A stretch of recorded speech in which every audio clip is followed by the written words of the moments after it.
예, 오늘 마태복음 이제 2장인데요. 우리 세 주인가요? 세 주 동안 이제 마태복음 1장을 살펴봤었는데요.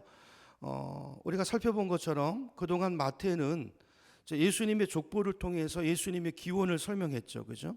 그리고 또 지난주 설교에는 동정녀 수태를 통해서 하나님이 어떤 분이신가 우리가 몇 가지로 살펴봤고, 또 그것을 통해서 예수님의 기원을 설명하는 또 마태의 그 음성을 들을 수 있었습니다. 자, 그리고 나서 이제 오늘 우리가 읽은 이제 마태복음 2장에 들어오게 되면 이제 1절부터 12절까지 마태는 예수님께서 태어나실 때 그 상황을 통해서 또 마태는 예수님의 기원을 설명하고 있어요. 자, 이런 것들을 볼 때 예수님 그분은 정말 하나님이시다. 그분은 우리의 경배를 받으시기에, 찬양을 받으시기에 합당한 분이시다라는 것을 여러 가지 상황들을 통해서 우리에게 설득력 있게 논증을 하고 있습니다. 자, 이제 오늘 이제 본문에 보면 예수님께서 태어나실 때 별이 보였죠. 그죠? 별이 오늘 본문에 보니까 나오고, 또 별을 보고 찾아온 동방복사 세 사람 이야기가 나오고, 또 그들이 이제 아기 예수님께 이제 예물을 드렸다라는 이야기가 나와요. 그죠? 보통 이런 이야기는 우리 성탄절 절기설교 때 우리가 자주 듣는 설교인데요. 자, 마태가 오늘 본문에서 이 이야기를 왜 하는 것일까요? 예수님의 족보 얘기를 하고 동정녀 탄생 얘기를 하고 또 이어서 이 말씀을 별과 여러 가지 상황들을 설명하는 이유가 어디 있을까요? 자, 마태는 다시 한번 예수님께서 우리가 이제까지 살펴봤던 것처럼 예수 그분은, 오늘 아기로 오신 그분은 정말 보통 인간이 아니고 우리를 죄 가운데서, 사망 가운데서 구원하기 위해서 오신 하나님이시다라는 것을 다시 한번 확증해서 우리에게 설명하고 있습니다. 여러분, 만약에 하나님이 오시는 거라면, 정말 하나님이 육신의 몸을 입고 이 땅에 하나님이 당신이 만든 피조세계에 들어오시는 것이라면 하나님이 이 땅에 오시는데 그냥 오시겠어요? 아무 일이 일어나지 않겠습니까? 뭔가 인간적이지 않은, 뭔가 어떤 하늘의 표징이 있는 것은 당연한 일이라는 거죠. 마태가 그 이야기를 하는 거예요. 그 증거로 몇 가지 얘기를 하죠. 그렇죠? 이제 오늘 동방박사 이야기도 하고, 또 어떤 별, 천문학적인 어떤 그런 현상들을 얘기하고, 그걸 통해서 마지막에 오늘 설교 제목이기도 하죠. 그분은 하나님이시다. 우리 경배를 받으시기에 합당하신 분이시다라는 결론을 이제 2장에서 맺고 있는 것입니다. 자, 이런 관점을 가지고 이제 오늘 본문을 읽어보면, 이제 오늘 본문을 통해서 우리가 첫 번째로 알 수 있는 게 뭐냐면, 예수님은 온 우주를 창조하신 우주의 왕이시라는 거예요. 그리고 우주를 지금도 주관하고 계시는 분이라는 거예요. 그분이 오셨다는 거예요. 자, 우리 1절부터 한번 다시 보겠습니다. 1절부터 제가 읽어볼게요. 헤롯 왕 때 예수께서 유대 베들레헴에서 나심에 동방으로부터 박사들이 예루살렘에 이르러 말하되, 2절, 유대인의 왕으로 나신 이가 어디 계시냐. 자, 이분들은 뭔 징조를 보고 온 거예요. 그죠? 유대인의 왕으로 지금 왔는데 별을 보니까 그분이 어디 계시냐 그 얘기죠. 자, 우리가 동방에서부터 그의 별을 보고 그에게 경배하러 왔노라. 3절, 헤롯 왕과 온 예루살렘의 이야기를 듣고 어떻게 했다고요? 당황했다는 거예요. 원문을 보면 당황했다, 소동했다 이렇게 돼 있죠.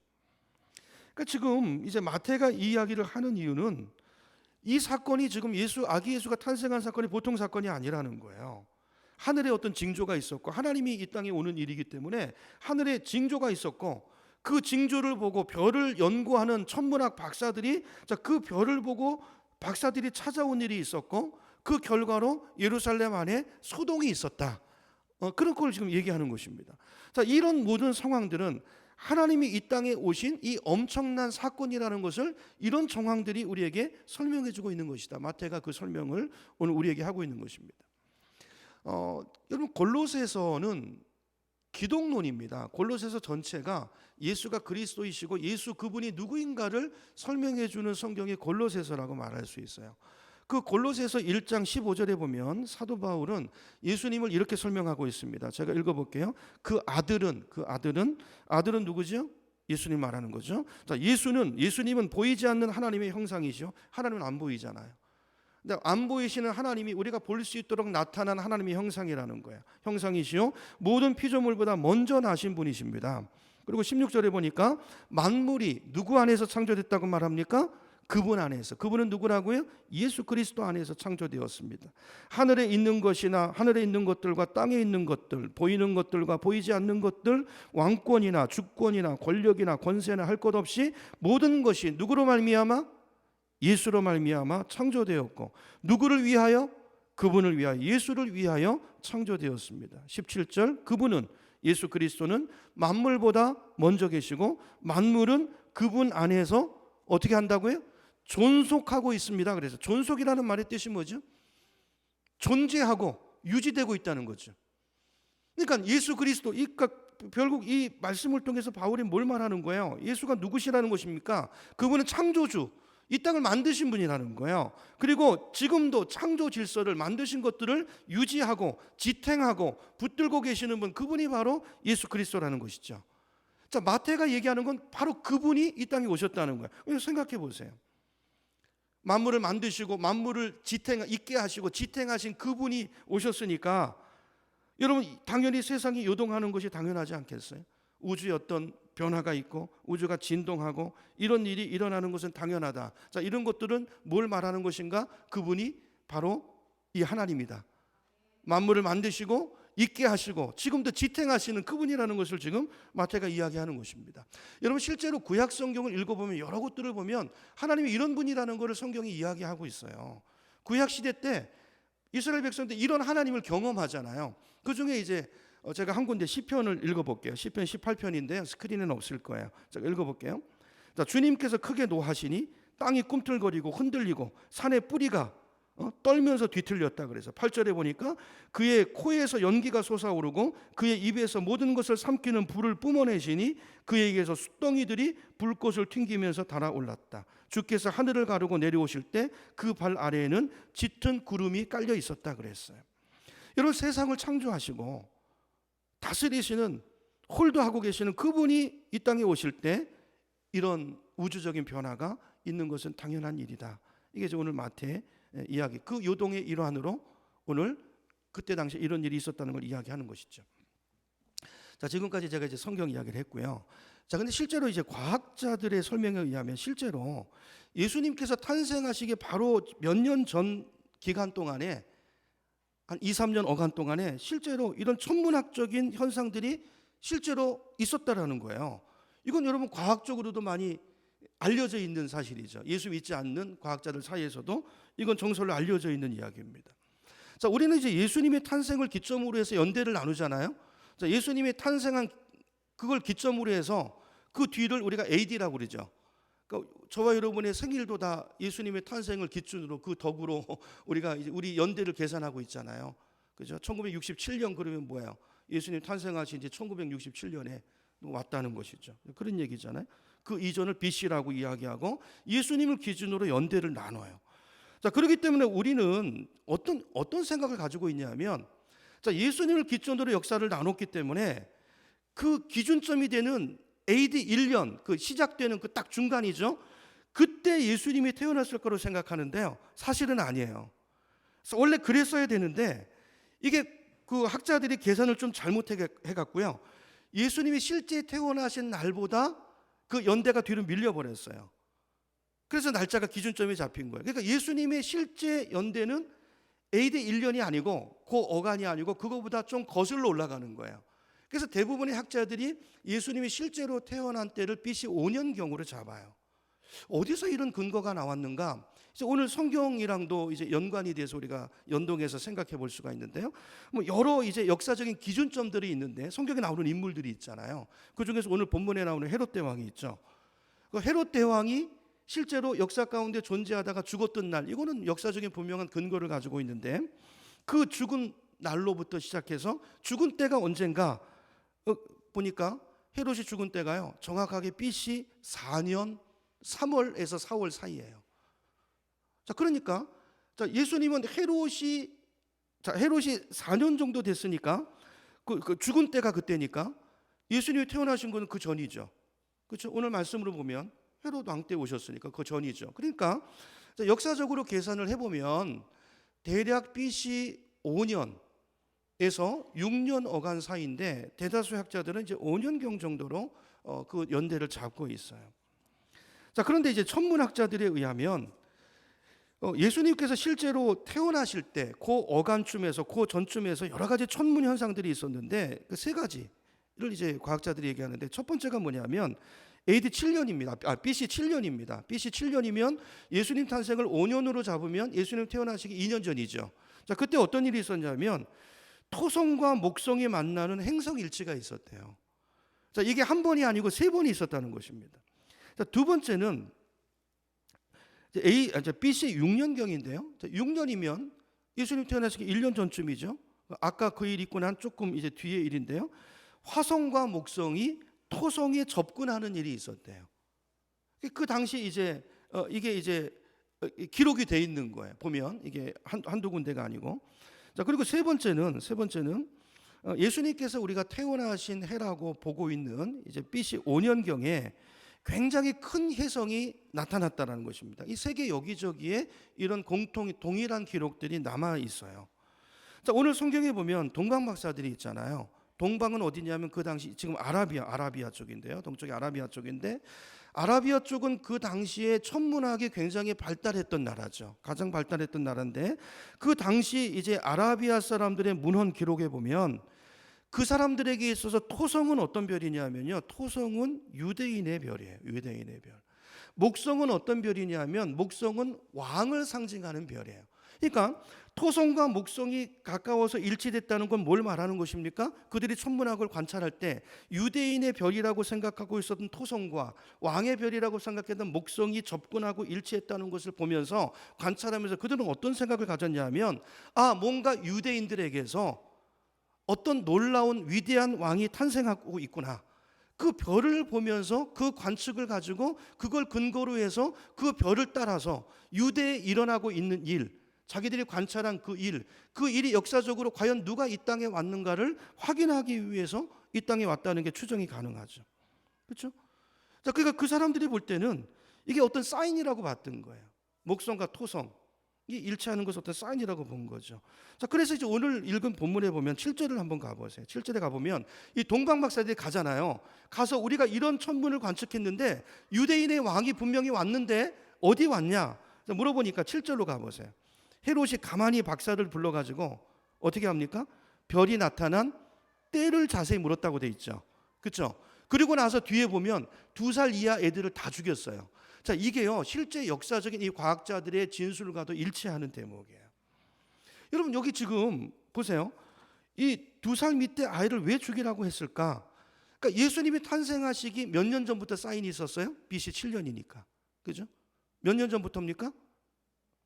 실제 탄생한 걸 5년으로 보니까 2년 전이잖아요.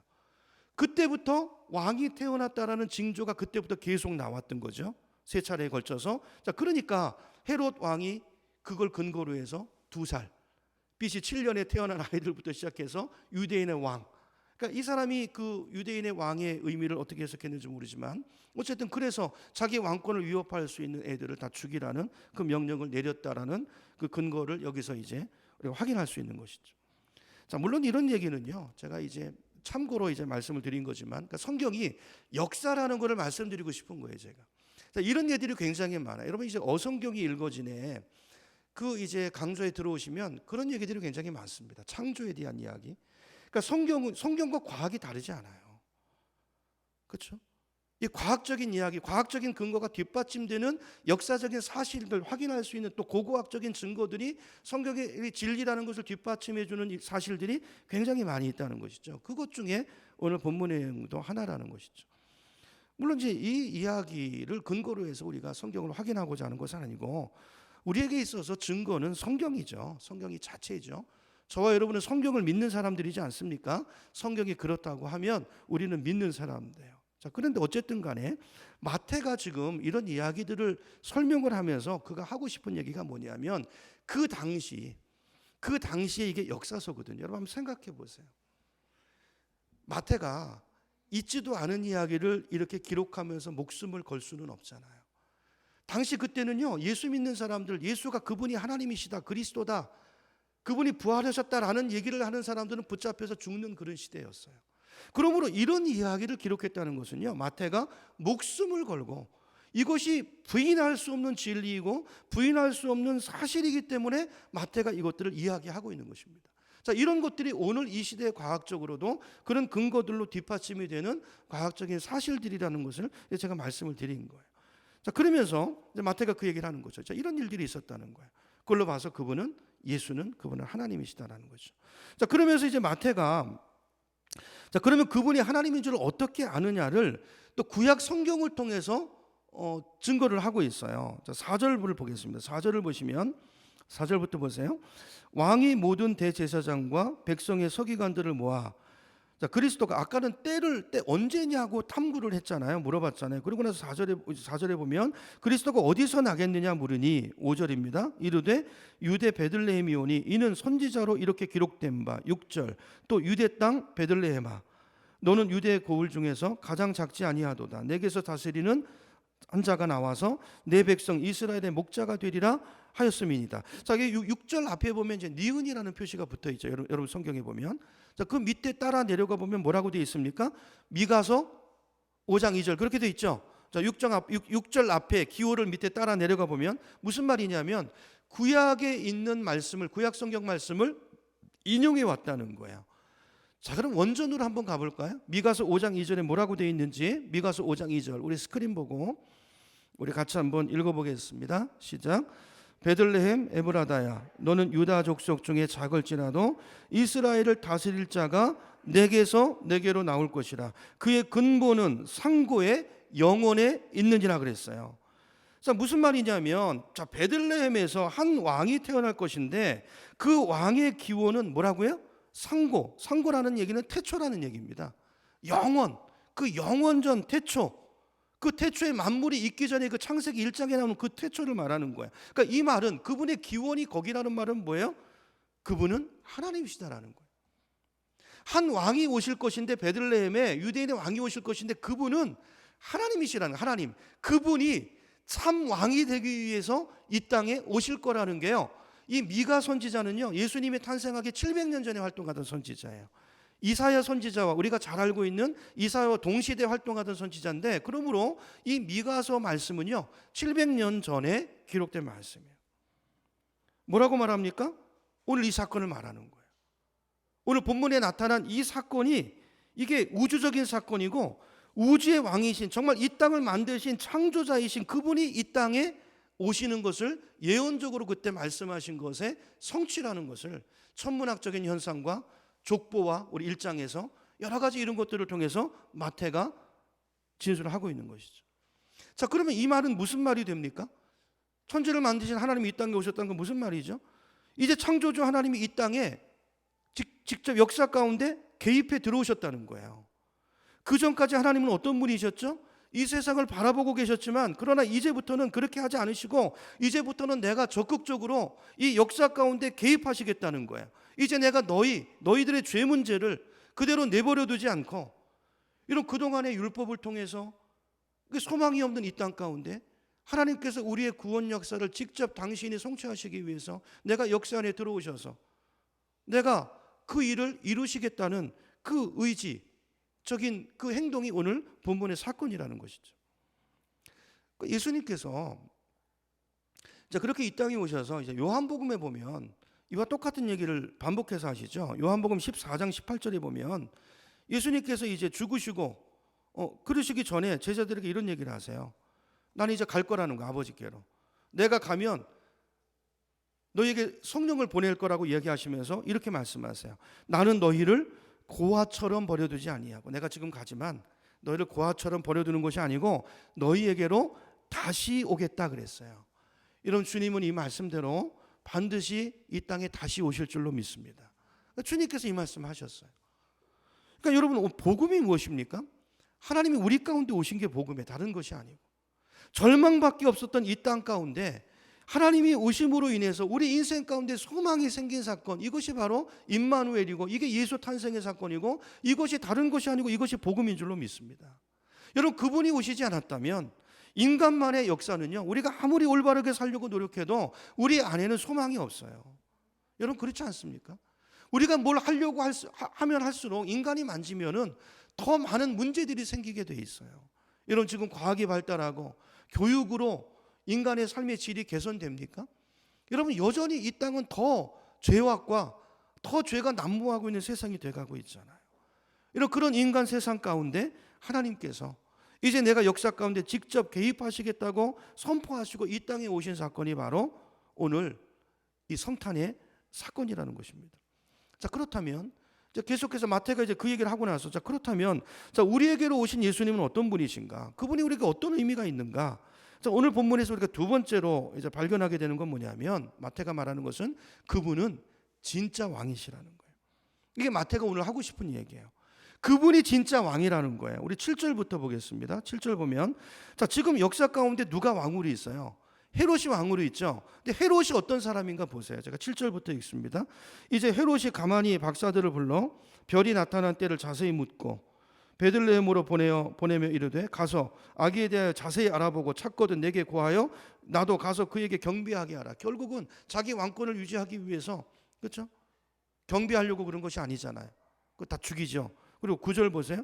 박사들이 왕의 말을 듣고 갈새 동방에서 보던 그 별이 문득 앞서 인도하여 가다가 아기 있는 곳 위에 머물러 서 있는지라 그랬어요. 자, 여기 이제 오늘 본문에 헤롯 왕이라고 나오는 사람은요, 성경에 이제 헤롯이라는 이름이 여러 명 나오는데 여기 나오는 사람은 헤롯 대왕입니다. 헤롯 대왕. 근데 이 사람은 사실 왕이라기보다는 정치인이고 군인이에요. 군인. 그리고 이 사람은 유대 사람이 아닙니다. 이두메 사람, 에돔 사람이라고 되어 있어요. 물론 유대인의 피가 조금 섞이긴 했지만 유대인이 아니에요. 그러니까 여러분 생각해 보세요. 유대인이 아닌데 어떻게 유대인의 왕이 될 수 있습니까?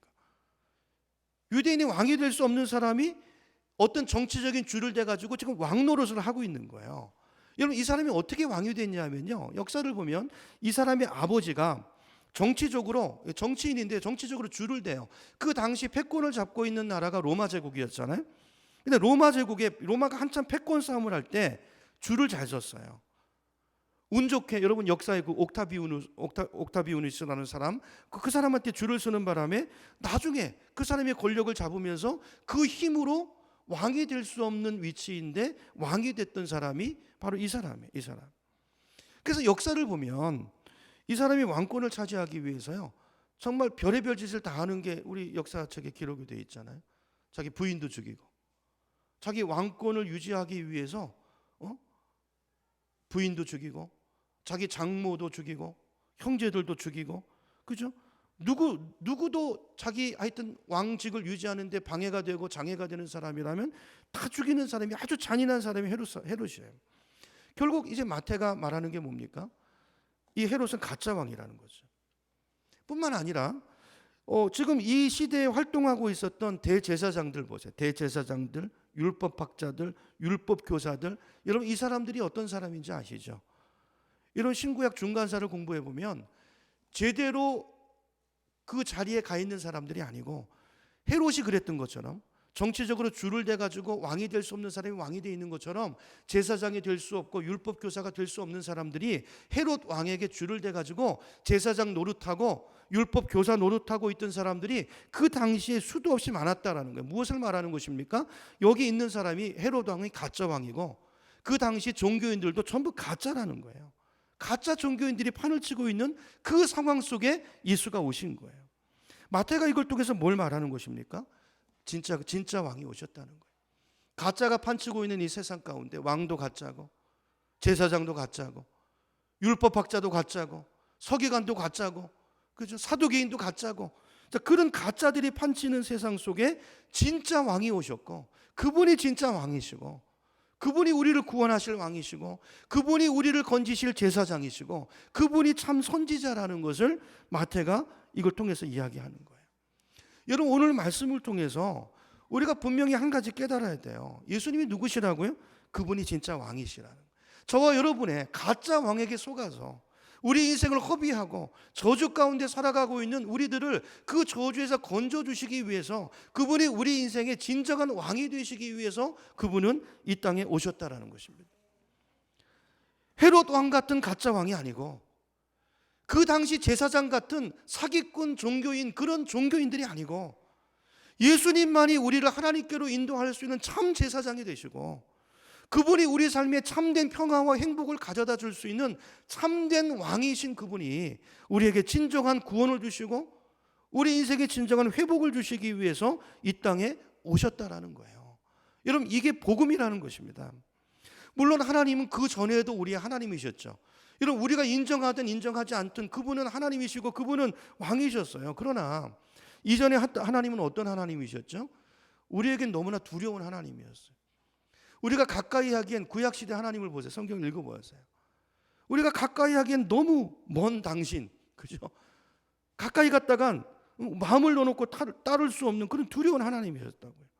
도저히 틈이 없고 죄된 우리가 도저히 가까이 갈 수 없는, 조금만 실수하면 바로 그 자리에서 죽임을 당하는, 실제로 여러분 구약 성경들을 읽어보세요. 어떤 사람은요, 법궤에다가 손을 잘못 얹었다가 그 자리에서 즉사합니다. 어떤 사람은 잘못된 불을 올렸다가 그 자리에서 타 죽습니다. 그렇죠? 어떤 사람은 성소에 잘못 들어갔다가 죽어버립니다. 결례를 잘못 행했다가 바로 죽임을 당합니다. 이런 당시에는요, 하나님께 가까이 나가는 것이 너무 두려운 일이었어요. 그래서 이제 출애굽기 20장 18절에 보면 이런 얘기가 나와요. 이제 이 십계명을 받는 장면인데요. 제가 한번 읽어볼게요. 이 출애굽기 20장 18절입니다. 하나님이 임재하실 때 온 백성들이 뭘 봤냐면요, 천둥 소리와 번개와 나팔 소리를 듣고 산의 연기를 보았다 그랬죠. 그걸 보고 어떻게 했습니까, 백성들이? 여러분, 우리는 이렇게 이 성경으로 읽어서 그렇지만 그 당시에 그 상황이 너무 두렵고 그런 상황이기 때문에 백성들이 두려워가지고요, 멀찍이 물러섰다 그랬어요. 그렇죠? 19절에 보면 그들이 모세에게 이렇게 말합니다. 모세께서, 어른께서 우리에게 말씀해 주십시오. 우리가 당신에게 듣기를 원합니다. 하나님이 직접 말씀하시면 우리는 죽게 될 것입니다. 그랬어요. 그러니까 그 어미한 하나님 앞에 감히 설 수 없는 그런 어떤 두려움을 당시 사람들이 느꼈다라는 거예요. 여러분, 실제로 이제 우리 가정들에서도 보면요, 우리 육신의 아버지들도요, 자식이 볼 때 너무 엄격하고 너무 의롭고 그러면요, 애들이 가까이 갈 수가 없어요. 그렇죠? 우리 이제 특별히 경상도 쪽에 보면 아버지들이 되게 그런 존재잖아요. 우리 지난주에 우리 새가족 모임 할 때 얘기하다가 한참 웃었는데, 그 전화하다가 어머니랑 전화하다가도 갑자기 아버지가 전화를 받으면 할 말을 잃어버리는 그 아버지에 대한 우리의 어떤 느낌, 생각, 이게 너무 엄하고 너무 무서우면 같이 앞에서 대화하기도 어려운 정도로 우리 마음속에 그런 거리감이 느껴지는 게 이게 우리 육신의 부모 자식 간의 관계에도 있잖아요. 이렇게 아버지가 이렇게 너무 무서운 존재라면 아이에게 별로 도움이 되지 않죠. 아이에게 가까이 갈 수 없죠. 하나님도 그걸 인식하셨던 것 같아요. 하나님의 거룩과 우리의 죄 사이에는 너무나 큰 간극이 있었기 때문에 죄된 우리의 모습으로 그대로 하나님 앞에 나아갔다가는 바로 죽임을 당하고 하나님 앞에 설 수 없는 그런 상황이기 때문에 하나님은 그 생각을 하신 거예요. 이런 상황 속에서는 이들과 친밀한 관계를 갖기가 어렵고 이들을 바로 이끌 수가 없겠구나라는 생각을, 아마 제 추측이지만 성경의 문맥을 보면 그런 생각을 하셨던 것 같아요. 그래서 하나님께서 당신과 우리의 관계를 개선하기로 작정하신 것입니다. 그래서 그분이 인간이 되기로 작정하시고, 우리에게 있어서 하나님은 보이지도 않고 너무 두렵고, 그죠? 너무 어려운 분이시기 때문에 우리가 가까이 할 수 있는 그런 존재로 오늘 인간의 모습으로, 악의 모습으로 오신 거예요. 여러분, 오늘 마태복음 2장에 있는 이 악의 모습을 보면서 그 앞에서 두려워할 사람이 있을까요? 없겠죠. 예수님께서 그렇게 친근한 모습으로 오늘 우리에게 하나님께서 우리에게 다가오셨다는 것입니다.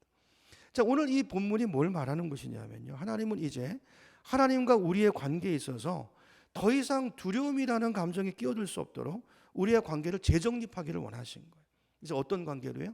두려움의 관계가 아니라 친밀한 관계로, 그렇죠? 사랑의 관계로, 따뜻한 모습으로 우리 가운데 오셔서, 예수님은 육신의 아들로 오실 때도 어디로 오셨습니까? 가장 낮은 데로 오셨잖아요. 목수의 아들로. 누구나 가까이 다가갈 수 있는, 왕궁으로 오신 것도 아니고, 그렇죠? 이런 아기의 모습으로 오셔서 우리와 함께 사귈 수 있는 그런 존재가 되시기로 작정하신 거예요. 그래서 이 땅에 사실 때도 예수님은 제자들과 죄인들과 함께 하시잖아요. 함께 식사하시고 그들과 함께 거니시고 그들과 함께 대화하시고, 그분이 바로 하나님이시라는 것을 마태가 이야기하고 있는 것입니다. 여러분, 오늘 이 말씀을 통해서 우리가 기억하고 생각해야 되는 것은 뭡니까? 이제 그렇게 우리 가운데 다가오신 중요한 것은 우리가 그분을 맞아들이는 거예요. 그렇죠? 하나님을 이렇게 먼 대상으로 생각하는 것이 아니라 이 성경을 통해서 하나님이 어떤 분이신가, 이 성육신의 의미가 무엇인가, 이 임마누엘 하신 하나님을, 그분의 마음을 우리가 받아들이고 내 마음을 열고 영접하고 그분을 모셔드리는 것이 오늘 우리에게 중요한 것인 줄로 믿습니다. 여러분, 가짜 왕에게 고생하고 있는 사람들은요, 오늘 예수님이 이 땅에 육신의 아들 아기로 오신 그 당시 2000년 전에만 아니라 오늘 이 시대 가운데서도 동일하게 있는 일이에요. 여러분, 지금 세상을 보세요. 얼마나 많은 사람들이 가짜 왕에게 속아가지고 거기에다가 인생을 들이면서 종노릇하면서 살고 있습니까? 여러분, 세상 사람 사는 모습을 보세요. 여러분, 오늘 이 말씀을 통해서 우리가 묵상해야 될 것은 우리 자신, 여러분 인생을 한번 점검해 보세요. 과연 내 인생의 왕은 누구신가? 여러분, 정말 예수님이 여러분의 왕이십니까?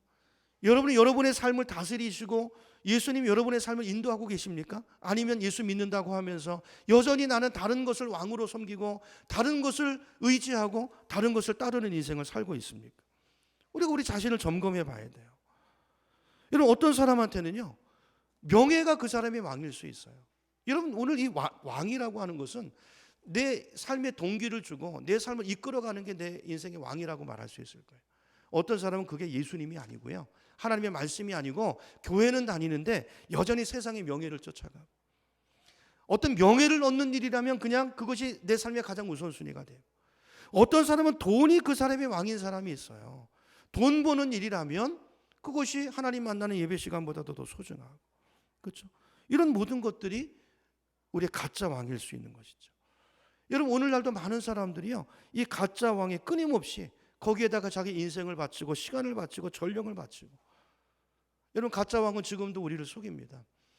그렇죠? 자기를 섬기면 그것이 우리 인생에게 행복을 줄 거라고 거짓말을 해요.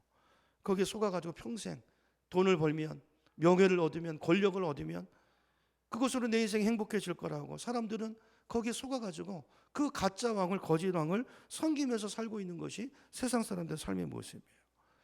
여러분, 근데 사람들의 삶을 잘 보면요, 그 가짜 왕이 사람들을 부추기는 방법은요, 사람마다 달라요. 어떤 사람은요, 돈을 잘 벌리게 만듭니다. 그러니까 돈이 벌리니까요, 어떤 경우에는 눈이 뒤집어져요. 그래가지고 그냥 그 돈에, 그냥 돈 버는 재미에 폭 빠져가지고 거기에 복종하고 돈 하면서 사는 인생으로 만들어요. 어떤 사람한테는 그냥 반대로요, 돈이 안 벌리게 해요. 지긋지긋하게 하는 일마다 안 되고 하는 일마다 잘못되고 인생이 안 풀리게 만들어요. 그래서 그것이 그 사람의 인생에 더 갈증이 돼가지고요, 더 갈망이 되고 더 자존심이 상해서 거기에 더 기를 쓰고 매달리도록 그 인생을 그렇게 몰아가는 경우들도 있어요. 어떤 사람한테는요, 고지가 바로 저기인 것처럼 바로 붙잡을 수 있는 것처럼, 그렇죠? 조금만 가면, 내가 조금만 더 하면, 내가 조금만 요거 더 열심히 하면 저거 붙잡을 수 있을 것 같고, 그걸 잡으면 그것이 내 인생을 행복하게 만들 거라는 그 착각에 빠져가지고 조금 하면서 중요한 일을 하지 못하고 거기에 이끌려가는 그런 인생을 사는 사람들도 많이 있어요. 무엇을 말하는 것입니까? 가짜 왕이죠. 가짜 왕이죠. 여러분, 오늘 이 말씀을 통해서 우리가 다시 한번 우리 인생을 점검해보는 예배가 됐으면 좋겠어요. 여러분, 이 세상에 우리를 속이는 가짜 왕들이 많습니다. 우리의 삶을 이끌어가는, 우리를 속이는 것들이 너무나 많습니다. 여러분, 세상의 명예는 절대 오래가지 못해요. 돈은 우리를 절대 행복하게 만들어주지 못해요. 그렇죠? 돈으로 침대를 살 수 있지만 돈으로 잠을 살 수 없어요. 거기에 행복이 있지 않아요. 성공은 언제나 우리를 실망시킵니다. 여러분, 이 땅에 이 세상 왕이 우리에게 주는 것은 절대로 우리가 기대하고 생각하는, 추구하는 그런 만족을 우리에게 갖다 주지 못해요. 자, 그래서 예수님께서 마태복음 6장에 보면 이런 말씀을 하세요. 우리 성경 한 군데 찾아보고 이제 말씀을 정리하겠습니다. 마태복음 6장으로 가보겠습니다. 자, 이 땅에 만왕의 왕으로 오신 예수님의 말씀이죠. 6장 19절로 가보세요. 6장 19절입니다. 자, 19절부터 제가 쭉 읽어볼게요. 여러분, 눈으로 보세요. 너희를 위하여 보물을 땅에 쌓아두지 말라. 거기는 좀과 동록이 해하며 도둑이 구멍을 뚫고 도둑질하느니라. 20절. 오직 너희를 위하여 보물을 어디에요? 하늘에 쌓아두라 그랬어요. 거기는 좀이나 동록이 해하지 못하며 도둑이 구멍을 뚫지도 못하고 도둑질도 못하느니라. 21절 내 보물 있는 그곳에는 내 마음도 있느니라. 24절로 가보세요. 한 사람이 두 주인을 섬기지 못할 것이니, 두 주인이 왕이죠, 왕. 두 왕을 섬기지 못할 것이니 혹 이를 미워하고 저를 사랑하거나 혹 이를 중히 여기고 저를 경히 여김이라. 너희가 하나님과 재물을 겸하여 섬기지 못하느니라. 그러니까 예수 그리스도가 왕이 아닌 사람은요, 돈이 왕인 거예요. 돈, 세상의 성공, 세상의 권력, 쾌락, 그것을 왕으로 삼고 사는 것입니다. 예수님이 이 말씀을 왜 하시는 거예요? 어떤 왕을 섬길지를 선택하라는 거예요. 여러분, 예수님께서 우리 인생의 참된 왕이 되셔서 우리 인생을 행복으로 이끄시기 위해서 오셨어요. 그리고 우리에게 그 당시 여전히 세상 왕을 섬기는 그 영혼들에게 도전하는 거예요. 어떤 왕을 섬길지 선택하라. 25절로 가보세요. 그러므로 내가 너희에게 이르노니 목숨을 위하여 무엇을 먹을까 무엇을 마실까 몸을 위하여 무엇을 입을까 염려하지 말라. 여러분, 무엇을 먹을까 입을까, 이게 뭐죠? 이게 가짜 왕이란, 가짜 왕. 거기에 매여서 늘 목말라요. 그걸 추구해요. 여러분, 그것이 우리에게 주는 것은 염려밖에 없어요. 돈을 벌어보세요. 만족이 있습니까? 아니요, 염려가 더 커요. 그렇죠? 돈 있는 사람 보세요. 전전긍긍합니다. 그거 잃어버릴까 봐. 그 돈이 어디서 갑자기 생기면요, 친척들도 안 만나요. 돈 달라고 그럴까 봐, 도와달라고 그럴까 봐. 염려와 근심이 그 사람을 지배해요. 이게 가짜 왕이라는 거예요. 가짜 왕이 주는 거예요. 이런 가짜 왕을 섬기는 대가는 염려고요, 걱정과 근심이고요, 불안과 초조함인 것입니다. 그러니까 예수님의 말씀은 뭐예요? 그 가짜 왕을 버리고 진짜 왕을 택하라는 거예요. 나를 영접하라는 거예요. 그러면서 예수님이 초대하시잖아요. 수고하고 무거운 짐진 자들아 다 누구에게? 내게로 오라. 내가 너희를 쉬게 하리니. 예수님의 멍에 안에로 들어오라는 거예요. 이 말을 바꿔 말하면 예수를 왕으로 모시고 그 안에 그 다스림을 받고 살라는 거예요. 멍에 안에서. 주님의 멍에 안에서. 그 멍에는 우리를 힘들게 하는 멍에가 아니고 우리의 죄의 짐과 걱정 근심의 모든 짐들을 예수님이 져주시는 멍이에요. 여러분, 예수님은요, 우리의 짐을 져주시는 왕이십니다.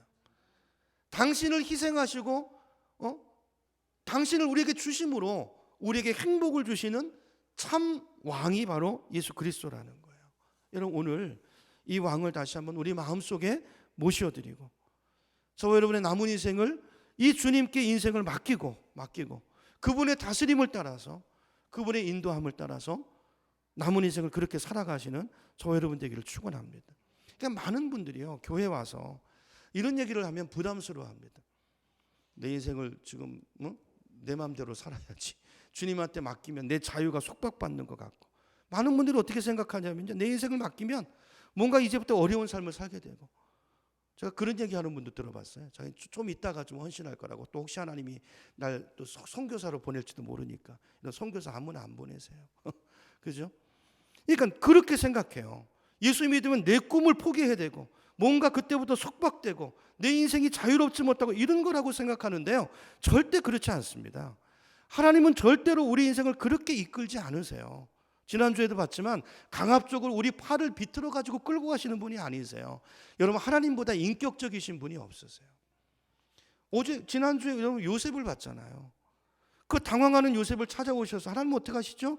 자상하게 설명하시고 설득하시고 인격적으로 격려하시고 이끌어 주시는 분이세요. 오늘 그분이 우리의 왕이 되기를 원하세요. 우리 안에 들어오셔서 그분이 우리 안에 오시면 어떤 일이 일어나냐면 우리 자유를 속박하는 게 아니라 진리가 너희를 자유케 하리라 그랬어요. 우리가 다른 것에 속박되어 있고 묶여 있는 그런 것들을 주님은 풀어주셔서 자유케 하세요. 그리고 내가 누구인가를 발견하게 하시고 내가 어떤 사람이라는 것을 깨닫게 해주시고 진정으로 가치 있는 꿈을 꾸게 해주시고 그리고 그 꿈을 진짜 이루어갈 수 있도록 우리를 후원하시고 도와주시고 그래서 의미 있는 삶을 살 수 있도록 진짜 진정으로 우리가 꿈꾸는 그것, 여러분, 세상에 그걸 잡을 수 있습니까? 우리가 생각하는, 우리가 추구하는 그 성공이 우리에게 그걸 줍니까? 안 그래요. 주님을 따라갈 때 그 순간에 하나님께서 어느 순간에 우리에게 우리가 꿈꾸던 그 인생의 진정한 행복을 우리 삶에 허락해 주시는 줄로 믿으시기 바랍니다. 이걸 이루어 가시는 과정도요, 하나님은 너무나 인격적이세요. 여러분, 하나님은요, 하나님 주와 같으신 분이 없으세요. 여러분, 이 하나님을 경험하시고 여러분 이 주님께 여러분의 인생을 한번 좀 맡겨보시기를 원합니다. 정말 예수 믿는 거는요, 주인 바꾸는 거예요. 내가 내 인생의 왕좌에서 내려와서 그분을 그 자리에 앉혀드리는 거예요. 그죠? 그러면 주님이 하실 거예요. 주님이 우리 안에 놀라운 일들을 하시고, 그로 말미암아 우리 안에 진정으로 평안이 임하고. 여러분 내가 하면요, 여러분이 인생 쥐고 가면 걱정 근심밖에 없어요. 늘 불안하고 피곤하고 그런 인생 살 수밖에 없어요. 주님이 하시도록 그 자리를 내어드리면 주님 안에서 그런 일들이 되어지고 어느 순간에 우리 안에 진정한 행복이 깃드는 것을 우리가 경험하게 될 줄로 믿습니다. 정말 예수님은요, 마태가 복음서를 통해서 우리가 쭉 보겠지만 간절하게 외치는 것은 예수 그분은 누구신가? 그분은 진정한 우리의 왕이시라는 거예요. 그리고 그분은 헤롯 같은 왕이 아니고 그 당시에 제사장 같은 그런 사기꾼 종교인들이 아니고 정말 우리 인생을 전부 걸어도 후회가 없는 그런 좋으신 하나님이시고, 그분이 우리의 왕이 되시기 위해서 위험을 무릅쓰고, 여러분 생각해 보세요. 창조주 하나님이 한 여자의, 그 힘없는 여자의 자궁 안으로 들어오셨어요. 이건 정말 위험을 감수하는 일입니다. 그리고 여러분 보세요. 이 예수님이 오시는 그때부터 헤롯이라는 사람이요, 예수님을 죽이려고 하잖아요. 이게 요한계시록 12장 4절에 가보면요, 마귀가 예수님이 태어난 그때를 보고 집어삼키려고 공격하려고 준비하고 있었다고 기록이 되어 있어요. 그런 영적인 전쟁과 위험을 무릅쓰고 주님께서 우리를 구원하기 위해서 가장 낮은, 가장 연약한 아기의 모습으로 이 땅에 오셔서 우리의 친구가 되어주시고, 그죠? 그분이 지금 우리 안에 오셔서 우리의 인도자가 되시고 우리의 선한 목자가 되기를 원하시는 거예요. 그리고 그분은 지금도 우리 마음문을 두드리고 계세요. 문을 열어젖히시는 분이 아니세요. 두드리고 계세요. 네 문을 열어달라고. 나를 모셔드리지 않겠냐고. 그렇죠? 그리고 그분을 맞아들일 때 그분도 우리 안에 오셔서 그분의 따스함과 사랑으로 우리 인생을 인도하시고 우리 삶에 그 하나님이 원하셨던 그 행복을 우리에게 지어주시는 분이신 줄로 믿습니다. 여러분 남은 인생 이 하나님을 모시고 이 주님의 인도 가운데 그렇게 살아가시는 우리 모두가 되기를 주님의 이름으로 축원합니다. 찬양하고 기도하겠습니다.